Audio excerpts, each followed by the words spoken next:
Welcome to Reeka vlogs. Hi friends, எல்லோரும் எப்படி இருக்கீங்க?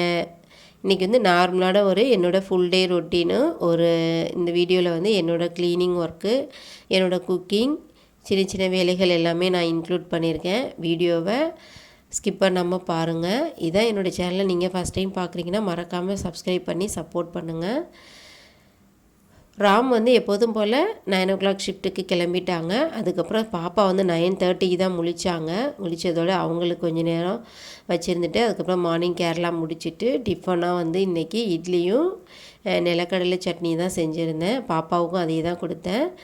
சாப்பிட வச்சுட்டு பாப்பாவை கொஞ்சம் நேரம் டாய்ஸ்லாம் கொடுத்து விளையாட வச்சுட்டு அதுக்கப்புறம் நம்ம அப்படியே க்ளீனிங்லாம் ஸ்டார்ட் பண்ணினேன். இது வந்து ஆடி 18க்கு மொதல் நாள் எடுத்த வீடியோ. அதனால் ஆடி 18க்கு உண்டான க்ளீனிங் வேலைகள் தான் நான் காட்டியிருக்கேன்.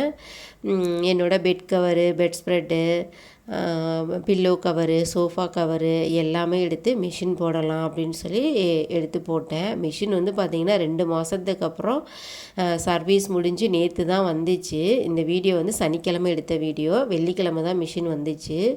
ஸ்பின்னோட மோட்ரு போயிருந்ததுனால சர்வீஸ்க்கு கொடுத்துருந்தோம்.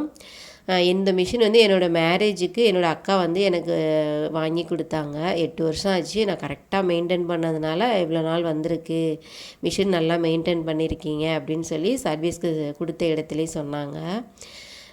எந்த ஒரு பொருளாக இருந்தாலுமே நம்ம சர்வீஸ்க்கு போனாலுமே அதுக்கப்புறம் லைஃப் வர்றது பார்த்திங்கன்னா நம்மளோட மெயின்டெனன்ஸாக தான் இருக்கும். ஸோ வந்து நான் கரெக்டாக மெயின்டைன் பண்ணிக்குவேன் மிஷின் மட்டும். அதுக்கப்புறம் ஒட்டடை எல்லாமே அப்படியே எடுத்து தட்டி விட்டுட்டேன். எப்போதுமே க்ளீனிங்னாலே நான் வந்து 2 வீக்ஸ் ஒன்ஸு கண்டிப்பாக நான் வந்து ஒட்டடை க்ளீன் பண்ணிடுவேன். பெருசாக தொங்குற அளவுலாம் வச்சுக்க மாட்டேன். லைட்டாக டஸ்ட் அந்த வரும்போதே பார்த்திங்கன்னா நான் ஒட்டடைலாம் எடுத்து விட்டுருவேன். அது மாதிரி ஹாலு, பெட்ரூமு, கிச்சன் வந்து ஆல்ரெடி மொதல் நாளே க்ளீன் பண்ணதுனால நான் வந்து பார்த்திங்கன்னா பெட்ரூமு, ஹால் தான் வந்து என்னோடய மெயின் க்ளீனிங் வேலையாக இருந்துச்சு. அதுக்கப்புறம் பார்த்திங்கன்னா ஒட்டடைலாம் தட்டி விட்டுட்டு அந்த தூசி இருந்ததெல்லாம் ட்ரெஸ்ஸிங் டேபிள் எல்லாத்துமே வந்து தூசிலாம் தட்டி விட்டேன். கரெக்டாக முடிக்கிறதுக்குள்ளே பார்த்திங்கன்னா மிஷினும் ஓடி முடிஞ்சிருச்சு. பாயெல்லாமே அலசி எடுத்து வச்சுட்டேன். சரி, மாடியில் கொண்டு போய் சன்வியும் கூட்டிகிட்டு இது லிஃப்ட்டில் ஆன் பண்ணி போகிறது கொஞ்சம் கஷ்டமாக இருந்துச்சு. சன்வி ரொம்பவே அடம் பிடிச்சிட்ருக்காங்க இப்போலாம். கொண்டு போய் மாடியில் காய வச்சுட்டு வந்துட்டு அப்புறம் வீடெல்லாம் வந்து பெருக்கி விட்டுட்டேன். அந்த டஸ்ட்லாம் எப்படியும் கீழே இருக்கும் அப்படின்னு சொல்லிட்டு எல்லாம் பெருக்கி விட்டுட்டு மாப்பிங்கும் போடலாம் அப்படின்னு சொல்லி மாப்பிங் போட்டேன். இன்றைக்கி வந்து நம்மளோட தமிழ் பண்டிகையினால் இந்த மாதிரிலாம் க்ளீன் பண்ணுறது தான் எனக்கு கொஞ்சம் திருப்தியாக இருக்கும். இது கொஞ்சம் கஷ்டமான வேலை தான். பாப்பாவையும் வச்சுக்கிட்டு எனக்கு சைனஸ் பிரச்சனை வேறு இருக்குது. டஸ்ட்டு பட்டாலே எனக்கு தும்மல் அடிக்கடி வந்துக்கிட்டே இருக்கும். ஆனாலும் வந்து இந்த மாதிரி ஒரு க்ளீனிங் இருந்தால் தான் அந்த பண்டிகை நாளில் வந்து நம்ம ரிலாக்ஸ்டாக அந்த பண்டிகைக்கு உண்டான வேலையை வந்து நம்ம வந்து பொறுமையாக செய்ய முடியும். அதனால் இந்த மாதிரி கஷ்டமான வேலை தான். ஆனால் இதுலேயும் எனக்கு ஒரு சந்தோஷம் இருக்கும் பாருங்கள். எல்லா பெண்களுக்குமே அப்படி தான் கஷ்டப்படுவோம். ஆனால் அதுலேயும் நமக்கு ஒரு திருப்தி கிடைக்கும். எல்லா வேலையும் செஞ்சு முடித்ததுக்கப்புறம் எனக்கும் அதே மாதிரி தான் ஒரு திருப்தியாக இருந்துச்சு. வீடு ஃபுல்லாக க்ளீன் பண்ணிட்டோம் அப்படின்னு சொல்லி. இன்றைக்கி க்ளீனிங் வேலைலாம் இருந்ததுனால வந்து பார்த்திங்கன்னா குக்கிங் ரொம்ப சிம்பிளாகவே முடிச்சிக்கலாம் அப்படின்னு சொல்லி தான் பிளான் பண்ணியிருந்தேன்.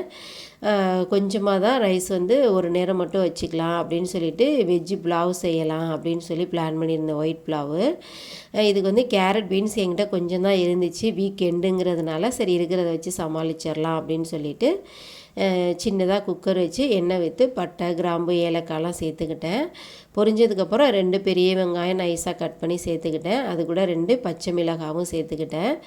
நல்லா வெங்காயம் வதங்கினதுக்கப்புறம் பார்த்திங்கன்னா ஒரு தக்காளி சேர்த்துக்கிட்டேன். கொத்தமல்லி இலைகள் வந்து கொஞ்சம் சேர்த்து நல்லா வதக்கி விட்டுட்டேன். இஞ்சி பூண்டு பச்சை வாசனை போகிற வரைக்கும் நல்லா வதக்கி எடுத்துக்கலாம். சன்விக்கு வந்து பார்த்திங்கன்னா இன்றைக்கி தயிர் சாதம் தான் அப்படின்னு சொல்லி முடிவு பண்ணிட்டேன். ஏன்னா இன்றைக்கி க்ளீன் பண்ண போகிறோங்கிறது நான் நைட்டே முடிவு பண்ணிட்டேன். சரி, வேறு எதுவும் ரொம்ப போட்டு அழட்டிக்க வேண்டாம் அப்படின்னு சொல்லிட்டு நம்ம இந்த மாதிரி க்ளீனிங் வேலை இருக்கும்போது சிம்பிளான ரெசிபியாக நம்ம பிளான் பண்ணிக்கிட்டோம்னா நம்ம ரிலாக்ஸாக வேலை பார்க்குற மாதிரி இருக்கும். பாப்பாவுக்கு தயிர் காலையிலே ஊற்றி வச்சுட்டேன். எங்களுக்கு வந்து இந்த புலாவ் தான் ரெடி பண்ணேன். நல்லா பச்சை வாசனை போனதுக்கப்புறம் கேரட், பீன்ஸு சேர்த்து நல்லா வதக்கி விட்டுக்கலாம். உப்பு சேர்த்து நல்லா தண்ணி கொதித்து வந்ததுக்கப்புறம் நான் வந்து 1 டம்ளர் அரிசி எடுத்துக்கிட்டேன். இது வந்து நம்ம வயலில் விளைஞ்ச அரிசி தான். வெள்ளை பொன்னின்னு சொல்லுவாங்கள்ல அந்த அரிசி. நாங்கள் பட்டையெல்லாம் தீட்ட மாட்டோம். நம்ம வந்து மொத்தமாக நாங்கள் விளையிற அரிசியில் கொஞ்சம் வீட்டுக்குன்னு ஒரு 6-7 சிப்பம் எடுத்து முட்டை எடுத்து மில்லிலே அரைச்சி அரிசியாக ரெடி பண்ணி வச்சுருவோம். அந்த அரிசி தான். அதனால் 1 டம்ளர் அரிசிக்கு 2 1/2 கிளாஸ் தண்ணி வச்சேன். வச்சு 3 விசில் விட்டேன். சாதம் நல்லாவே சாஃப்டாக வந்துருந்துச்சு. அரிசி மட்டும் ஒரு 1/2 அன் ஹவர் நல்லா ஊற வச்சு எடுத்துக்கிட்டேன். சமைச்சு முடிக்கிறதோட பார்த்திங்கன்னா லஞ்ச் டைமும் வந்துடுச்சு. ராம் வீட்டுக்கு வந்துட்டாங்க. கொஞ்சமாக வெங்காயம் சப்ஜி இது வச்சுருந்தேன், தயிரும் அதையும் வச்சு லஞ்சு முடிச்சுட்டு கொஞ்சம் நேரம் ரெஸ்ட் எடுத்தேன். பார்த்திங்கன்னா ஒரு 3:30லாம் மழை வந்துடுச்சு. ஸோ வந்து காய வச்ச துணியெல்லாம் கரெக்டாக வீட்டுக்கு எடுத்து வந்தேன். கரெக்டாக மழையும் வந்துடுச்சு. நல்ல வேளை நனையாமல் எடுத்தாச்சு. ஆகஸ்ட்டில் இதுதான் ஃபஸ்ட்டு மழை. ரொம்பவே ஜாலியாக இருந்துச்சு, ஹாப்பியாகவும் இருந்துச்சு. அதுக்கப்புறம் வந்து பார்த்திங்கன்னா குளிச்சுட்டேன். எப்போதுமே நாங்கள் பூஜை படங்கள் இதெல்லாம் க்ளீன் பண்ணுறப்போ பார்த்திங்கன்னா குளிச்சுட்டு தான் இந்த வேலையை மட்டும் நான் எப்போதுமே பொறுமையாக செய்வேன். குளிச்சுட்டு அதுக்கப்புறம் அந்த பூஜை படங்கள் முன்னாடி உள்ளது இதெல்லாமே எடுத்துட்டு ஃப்ரைடே வந்து பூ போட்டு சாமி கும்பிட்ருந்தேன். அதெல்லாமே எடுத்துகிட்டு ஓரளவு க்ளீனாக தான் இருந்துச்சு. இருந்தாலும் நம்ம பண்டிகை நாளுங்கிறதுனால இதையும் நம்ம க்ளீன் பண்ணிடலாம் அப்படின்னு சொல்லிட்டு எல்லாமே கொஞ்சம் தொடச்சிட்டேன். எனக்கு வந்து இந்த சாமி படம் வைக்கிறது மட்டும் கொஞ்சம் சின்ன செல்ஃபாங்கிறதுனால வேறு நிறைய படங்கள் வச்சு என்னால் பூஜை பண்ண முடியலை. இந்த கொஞ்சம் ஃபோட்டோ தான் வச்சுருப்பேன். ஆனாலும் எனக்கு திருப்தியாக தான் இருக்கும். படங்களில் இல்லை நம்மளோட வந்து பக்தி வந்து நம்ம மனசில் இருந்தால் போதுங்கிற மாதிரி என்கிட்ட இந்த சின்ன செல்ஃபை வச்சே தான் நான் சமாளிச்சுக்குவேன். மற்றபடி பண்டிகைனால் ஃபோட்டோவை மட்டும் கீழே வச்சு நான் வந்து சமாளிச்சுக்குவேன்.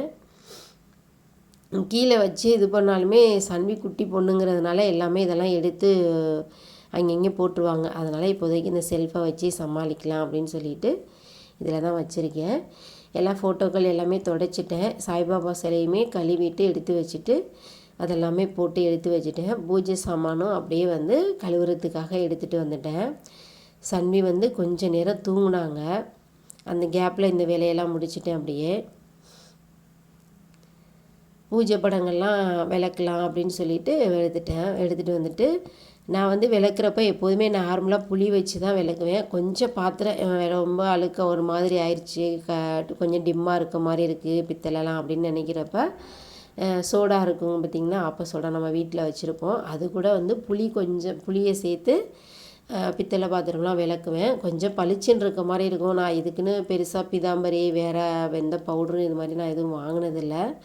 இதே மாதிரி தான் நான் வந்து மெயின்டைன் பண்ணிக்கிட்டு வர்றேன்.